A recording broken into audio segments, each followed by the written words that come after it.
For far too long, the effective management of the customer's experience has been considered a soft skill. But today, successful companies recognize that the customer experience is king, or from my perspective, is queen. Welcome to CX Unplugged. I'm Gabrielle Gonzalez, your host, and in this series, you will hear from me and other industry experts about how prioritizing the customer experience led to amazing outcomes. Brought to you by the Multifamily Media Network. Hi, everyone. I'm Gabrielle Gonzalez, your host on CX Unplugged in this special series, Lessons Learned, where I bring you raw, real, and refreshingly honest stories from CX leaders who have been there, navigating challenges, rethinking strategies, and turning missteps into game-changing moments. In today's episode of Lessons Learned, we're sitting down with a true game changer in the multifamily industry. Tara Samuel is the founder and CEO of Multifamily Mentor Matchmaking. She's seen success in both the management and supplier side, and she's reshaped the way professionals connect, collaborate, and succeed. With a reputation as one of the industry's top networkers and strategic thinkers, she's built a career on fostering relationships that drive real results. But today, we're going to actually take a step back and explore some of the moments that shaped her journey. Those early career missteps that turned into game-changing lessons. So, everyone, get ready for a few laughs, plenty of takeaways, and you won't want to miss this episode. Tara, thank you so much for joining us today. I'm so happy to be here. I feel like exhausted by that bio almost because I'm like, really?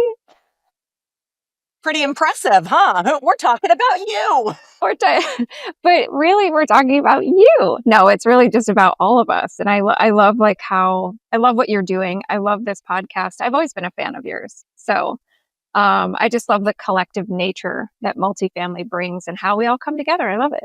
Yes, I appreciate that also. And, I know one of the times we very first connected, I really felt a connection and kinship with you. One of the things that I think we both really celebrate and move toward is that advocacy for other female leaders or up and coming leaders in our industry to help support them and lend a hand down to bring them up as well. So I know that's one of the things I've always appreciated about the way that you approach things as well, Tara. Well, and I love that you said that. And one of the things that stands out in my mind about you is a couple of years ago when we first got connected. I don't even know how we got connected, but whatever that story was, you were so cool and sent me, I should have put them on, socks. Yes. Yes. I was I specifically love when people like you and I do that human little extra touch, a little note card. Hey, I'm thinking of you, or thanks for being an inspiration. And then I get this package in the mail and you have such girl power kind of vibes with the socks. I was like, I love her. Yeah. See, it's a love fest. We all got to be there for each other. You know what I mean? We really do. It ain't easy out there. It's not, but sometimes those little things are so amazing. And can I just do a quick shout out? Speaking of little handout cards, I don't know, are you like me where you save any cards or little special emails that you get? Oh yeah, I have a folder. Of them, and that way you can reflect on them. Like if you're feeling a little down or cruddy, you can go back and go, look, these people think I'm great, or at least they did. I got one yesterday that I popped in. I hadn't gotten my mail, and then I walked in on a Sunday to I was like, oh, I forgot to get the mail, and I see this beautiful little note card from, I'm just going to name her, Jennifer Koster, who is a force in our industry.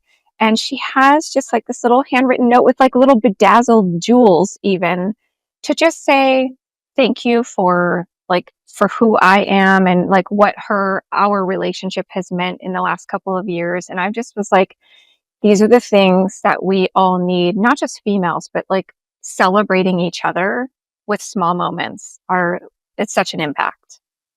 Agreed. Couldn't agree more. Couldn't agree more. Well, I'm glad you got that.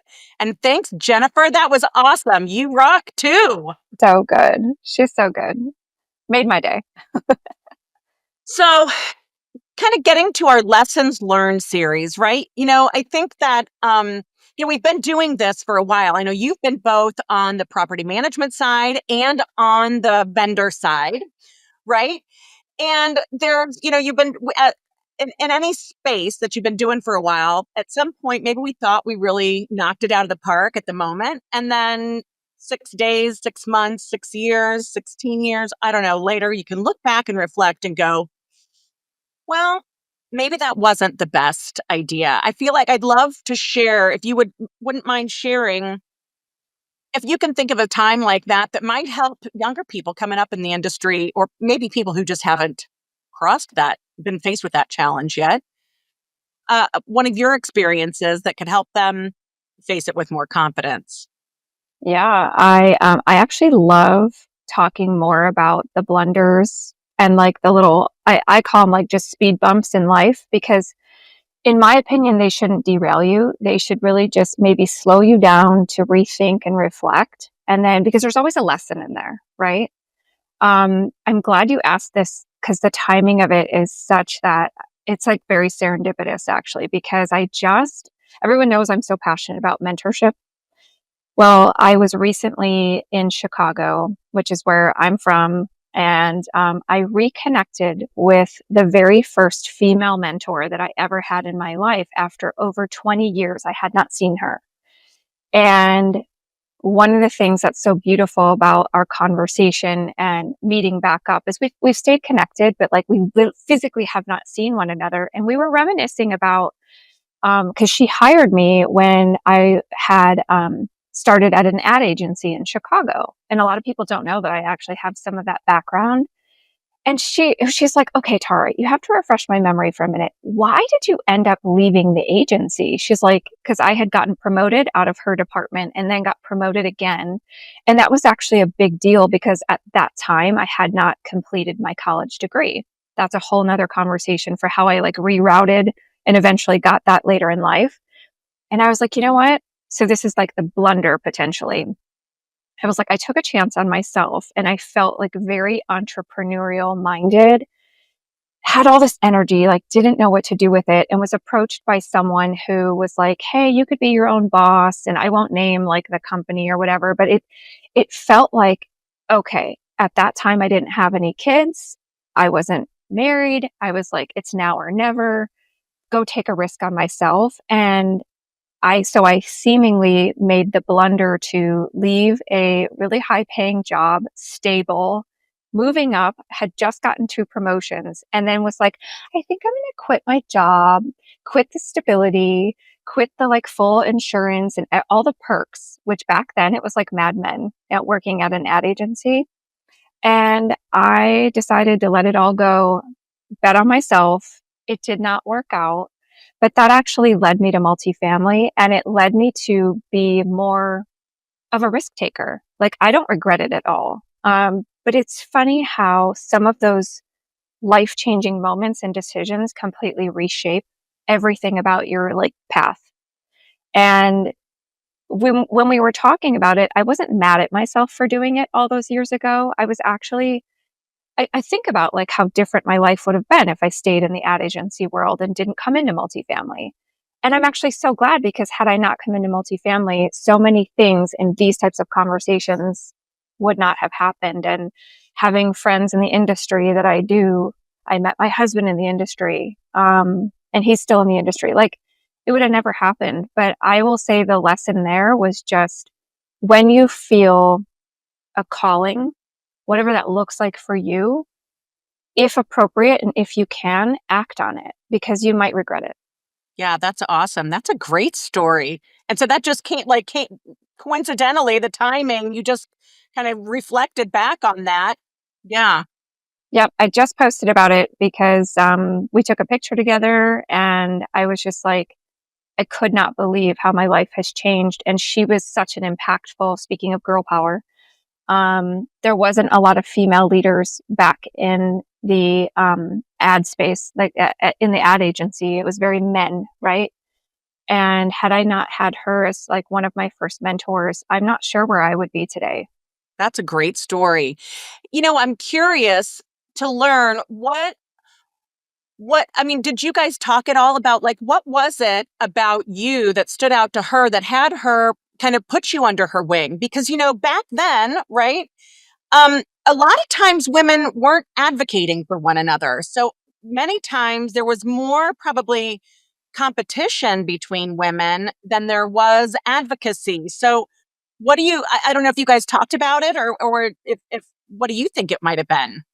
Well, it's funny because her name's Pam, and she was known to being a tough cookie. Like everyone that ever worked for her or with her knew that she was tough. She had high standards, and so the reason why she was like, Tara, I did not by any stretch want to keep you working with me because I saw so much more potential, but I felt limited. I came in as I think they were still calling us as secretaries. Maybe we were an administrative assistant back then. This is in the 90s. Right? The Um, 1900s, as my the kids like to call them, 1900s. back in the I mean, 1900s. yeah, no electricity, none of it.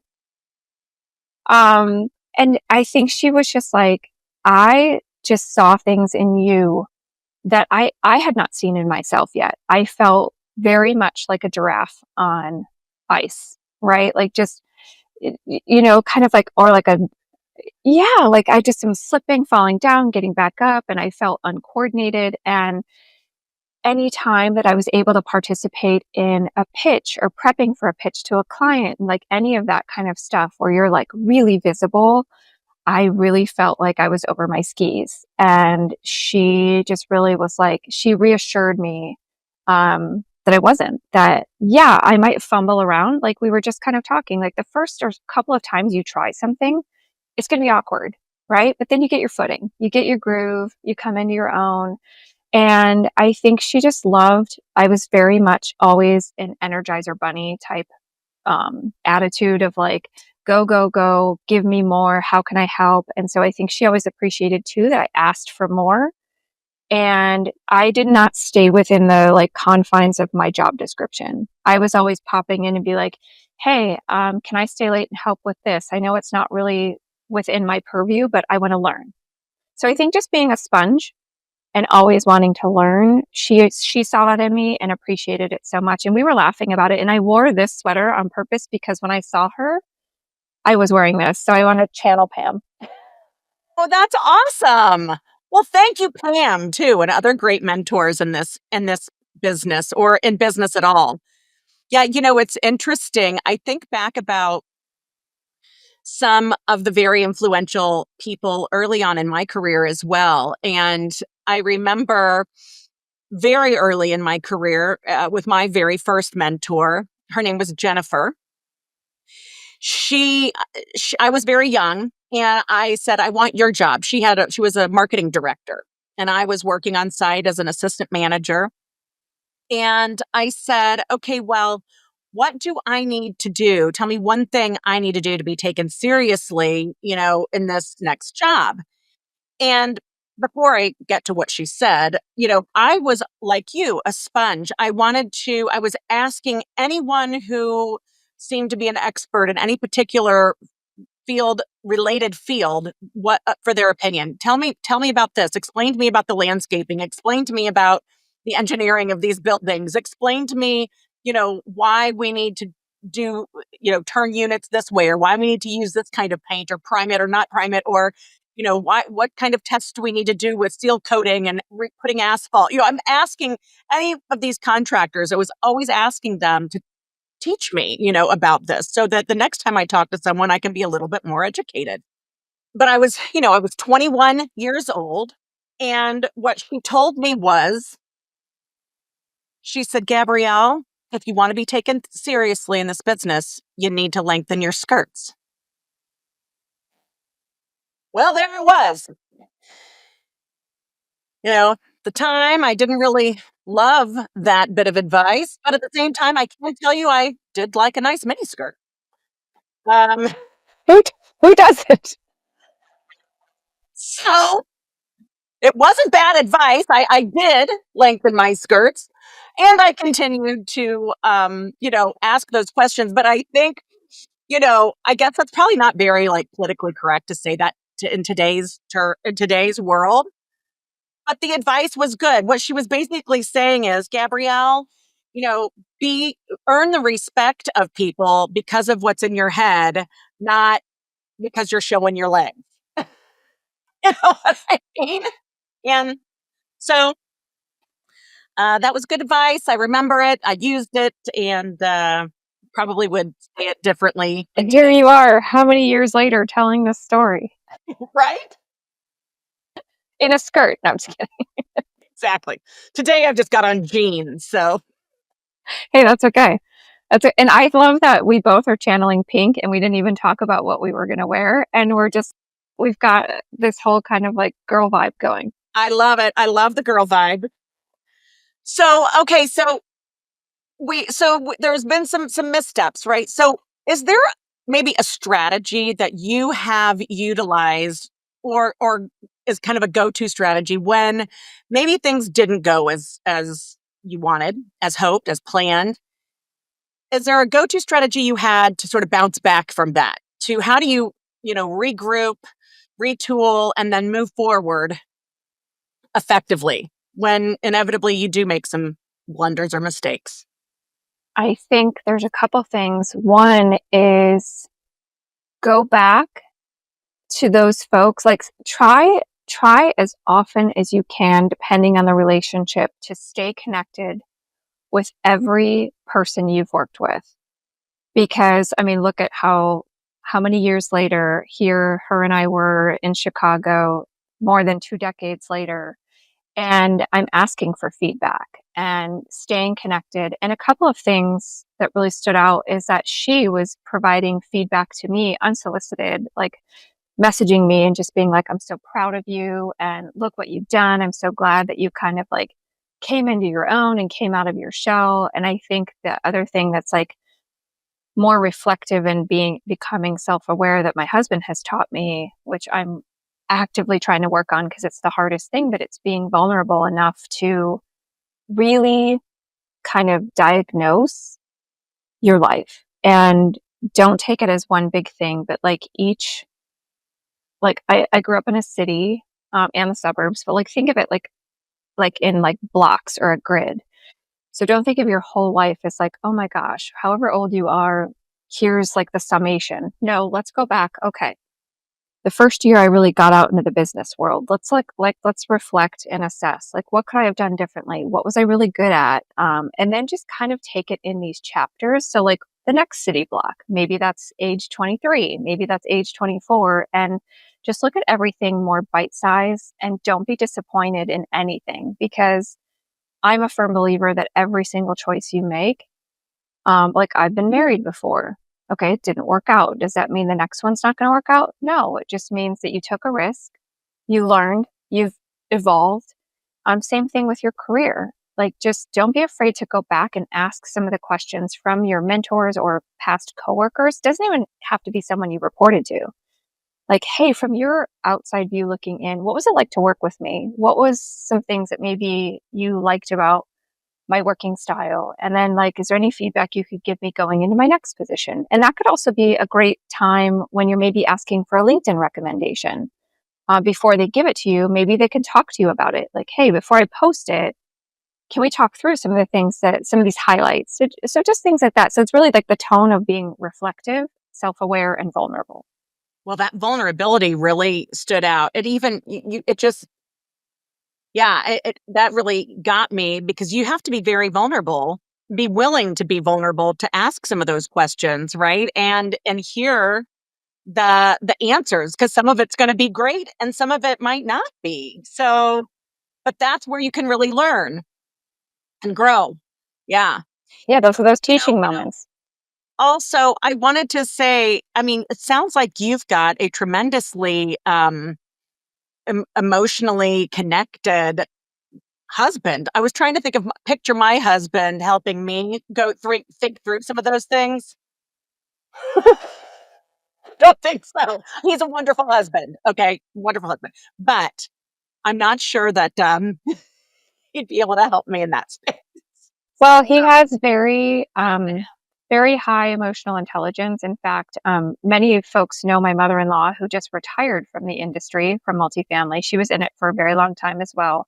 She actually teaches about emotional intelligence. So he just kind of comes from that um, pedigree. Oh, I love that. Yes, that is awesome. And that is such an important piece of just that interpersonal relationships, in business or personal or whatever the case may be. So, um, yeah, that's a whole other conversation as well. We've got all kinds of offshoot conversations. I need to be taking notes on this. It's so rare, but like think about too, if you're in the position of whatever it is that you do, whoever's listening, if you are hiring and looking for talent, so many of the themes I'm hearing today are they'd rather find someone with that higher EQ and those soft skills. And then, like, let me teach you how to be an assistant manager. Let me teach you how to be a leasing consultant. Like, some of those things, I understand some of those things you kind of have to have. Like, if you're going to be an accountant, maybe those are some different things you kind of have to come to the table. But in our industry, as you know, because I also started as a leasing consultant, someone took a chance on me and I didn't go to school for it, but I had the energy and the curiosity and the willingness to learn and the personality of hospitality because I don't know why I keep doing air quotes. Anyway, but I think that EQ is, I think people are trying to get back to more of those skills in hiring because I think it helps create longevity in your culture and with your team. Yeah, good point. Good point. So, on that note, um, is there, as we kind of leave our listeners and viewers from in this episode today, Tara, what would be maybe a word of wisdom to give those up and coming professionals, young professionals, or professionals who are still just looking for new ways to succeed? What words of wisdom might you give them or leave them with today? There's a couple, and so this kind of shaped who I am. One is raise your hand because where I got that from in multifamily specifically is my very first mentor in multifamily. She's still around today. So many people know her. She's amazing. Diana Petro from RMK Management in Chicago. I have sat on the board of directors with her a couple of different terms within Chicago and this was back in my property management days in the early 2000s. And so I was very young in a very kind of old school boys club setting. And that can be super intimidating as a young female without a college degree at the time to be like, to maybe share and be vulnerable that you don't know something or challenge an idea. And if it wasn't for Diana Petro telling me, Tara, you actually have some valuable things to say. I want you to raise your hand, speak up. And even if you don't want to raise your hand, just speak up, be heard. Not everyone's going to agree with you. That's okay. What's worse is when you silence yourself. That's actually, if you think about it, you're punishing yourself, but you're also punishing the people around you because had you opened your mouth about your idea, whatever that is, it could have been adopted and could have changed the course of something, right? So if you silence yourself, you're punishing a lot of people in the process. So she's really advocated for other women specifically to speak up in a boardroom, be heard, and not be apologetic about it. So I love that. But she does it with such class. I come in sometimes with that Chicago edge of like cursing.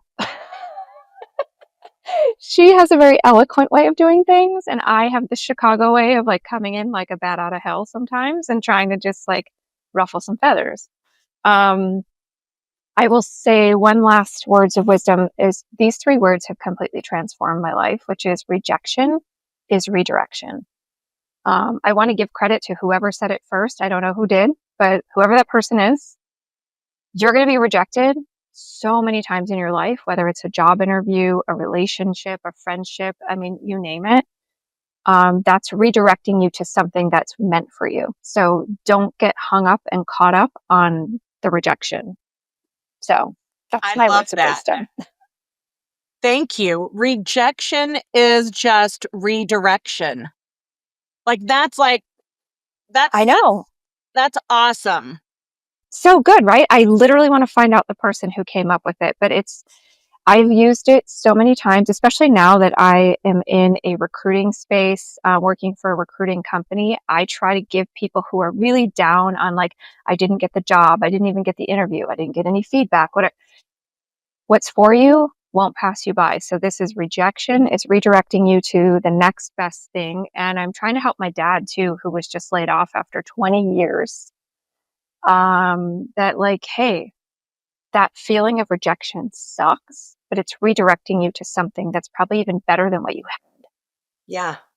Yeah. I love that. I love that. That's such a great juicy nugget to end this on. Tara, I appreciate that. And I think all of our viewers will really benefit from your words of wisdom and contribution today. So thank you so much for joining us on this episode of Lessons Learned. Tara, if anyone would like to reach out to you just to get more of your perspective or participate in more of your mentor matchmaking, how can they contact you? I am on LinkedIn full time. I'm very active in that space. I love connecting others. And so we're in the process of finalizing the multifamily mentor matchmaking website, which I would have thought that I could have maybe found a title better than, like, it's so hard to say, right? It's like such a mouthful. But on LinkedIn, message me, connect with me there. I will do my best to always respond. I really try to be visible there to kind of talk more about silent mentorship too, which is a thing. What we post and the responsibility we have on posting on any sort of social media, it could be impacting someone else. So, yeah, find me there. Happy to connect with everybody. And thank you for having me. Thank you so much. Thank you for being here. I really appreciate your time. I know you are a busy woman, but I really appreciate your time today, Tara. And thank you to all of our listeners and viewers on this episode of CX Unplugged by the Multifamily Media Network. Join us next time on my next episode of Lessons Learned. See you next time.